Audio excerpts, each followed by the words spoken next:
Bienvenido, Are you brave? No. Or not? It's not the first time. Not a problem. Of course, that kind of attitude was developed after the 82nd Airborne's successful operations in Grenada and Panama. But Iraq, with its well-equipped, well-trained army and unpredictable leader, would be a much more difficult foe. Faith? Thanks, Kenley. American warplanes and warships are also showing the flag in the Middle East. Defense Secretary Dick Cheney has just come back from there. And today, National Correspondent Catherine Couric is at the Pentagon this morning. Katie, good morning. Hey, good morning. The U.S. is flexing its military muscle in Saudi Arabia. Some troops, warplanes, and support equipment already being put in place there. A defensive posture for now, but if Saddam Hussein does not pull out of Kuwait, Pentagon sources say that U.S. forces are prepared to go on the offensive. A number of F-15s and F-16s have left the U.S., including these taking off from Langley Air Force Base in Norfolk Tuesday afternoon, equipped with extra fuel for the long flight. They will be joined by others like them in the next few days, bringing a total of more than 100 U.S. fighter bombers to Saudi soil. Once positioned on Saudi airfields, the planes will be protected by some 2,000 members of the 82nd Airborne Division and other U.S. military units. The Screaming Eagles, the Army's elite air assault team, and their Apache helicopters are part of the package, as are troops from the 24th Mechanized Division. The details of this military plan were worked out between Defense Secretary Dick Cheney and Saudi King Fahd. Cheney arrived at Andrews Air Force Base early this morning after 2 intense days of shuttle diplomacy. A stop in Egypt reportedly sealed the deal for President Hosni Mubarak to commit several thousand Egyptian soldiers to a multinational force. Other Arab nations may follow suit. And the Saudi army, bolstered by more than $35 billion worth of U.S. equipment, is not without muscle. As U.S. warplanes and soldiers cross the Atlantic, American sea power already in place can help stave off further Iraqi attacks. The USS Independence aircraft carrier and her battle group are in a holding pattern near the Persian Gulf. These ships will be joined by the USS Eisenhower, traveling from the Mediterranean through the Suez Canal. The USS Saratoga left Mayport Naval Station Tuesday afternoon. That aircraft carrier and its 14 support ships should be arriving in the Eastern Med to replace the Eisenhower in about 10 days. Now, Faith, there is some confusion over Egypt's commitment to all this.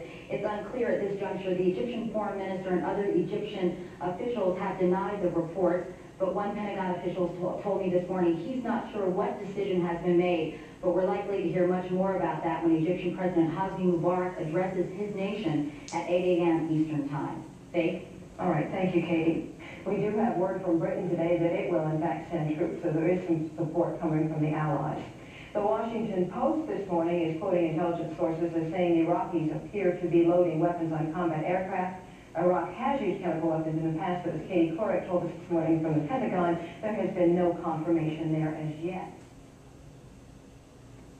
All right, some familiar faces there. Brian Gumbo looks the exact same age now as he did almost 20 years ago.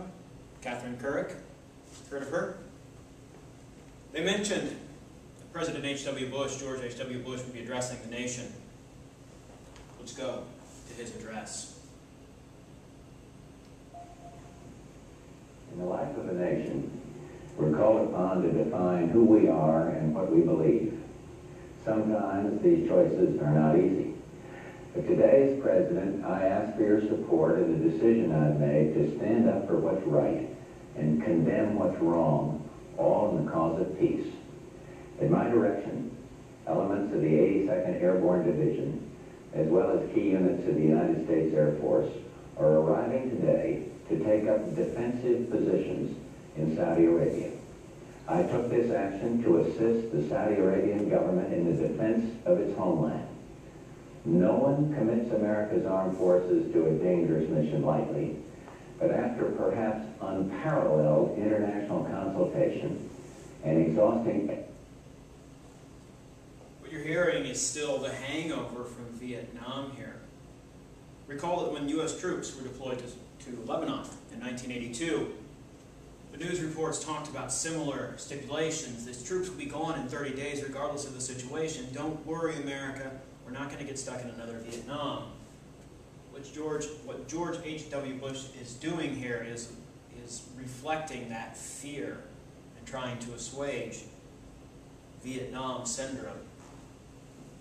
Every alternative, it became necessary to take this action. And let me tell you why. Less than a week ago, in the early morning hours of August 2nd, Iraqi armed forces, without provocation or warning, invaded a peaceful Kuwait. Facing negligible resistance from its much smaller neighbor, Iraq's tanks stormed in blitzkrieg fashion through Kuwait in a few short hours. With more than 100,000 troops, along with tanks, artillery, and surface-to-surface missiles, Iraq now occupies Kuwait.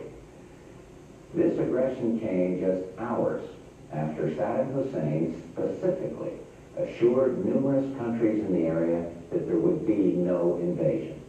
There is no justification whatsoever for this outrageous and brutal act of aggression. A puppet regime imposed from the outside is unacceptable. The acquisition of territory by force is unacceptable.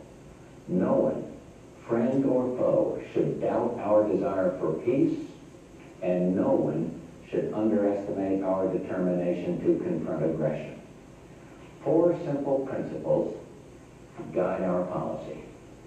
First, we seek the immediate, unconditional, and complete withdrawal of all Iraqi forces from Kuwait. Second, Kuwait's legitimate government must be restored to replace the puppet regime. And third, my administration has been, as has been the case with every president, from President Roosevelt to President Reagan, is committed to the security and stability of the Persian Gulf. And fourth, I am determined to protect the lives of American citizens abroad. Immediately after the Iraqi invasion, I ordered an embargo of all trade with Iraq, and together with many other nations, announced sanctions that both froze all Iraqi assets in this country and protected Kuwait's assets. The stakes are high. Iraq is already a rich and powerful country that possesses the world's second largest reserves of oil and over 1 million men under arms. It's the 4th largest military in the world. Our country now imports nearly half the oil it consumes and could face a major threat to its economic independence. Much of the world is even more dependent upon imported oil and is even more vulnerable to Iraqi threats. We succeeded in the struggle for freedom in Europe because we and our allies remain stalwart. Keeping the peace in the Middle East will require no less. We're beginning a new era. This new era can be full of promise, an age of freedom, a time of peace for all peoples. But if history teaches us anything, it is that we must resist aggression or it will destroy our freedoms. Appeasement does not work. As was the case in the 1930s, we see in Saddam Hussein an aggressive dictator threatening his neighbors. Only 14 days ago, Saddam Hussein promised his friends he would not invade Kuwait. And 4 days ago, he promised the world he would withdraw. And twice we have seen what his promises mean. His promises mean nothing. Strong words. Carefully chosen words. Blitzkrieg. Appeasement, 1930s. Our one-time ally would be painted very quickly as a 1990 version of Adolf Hitler. Saddam Hussein must have been extraordinarily surprised by this turn of events. After all, we had stood by him steadfastly in the 1980s when it was readily apparent he was using chemical weapons on a large scale. April Glaspie had told him on July 25th, "We have no opinion on Arab conflicts like your border dispute with Kuwait." Saddam Hussein must have been very, very surprised indeed.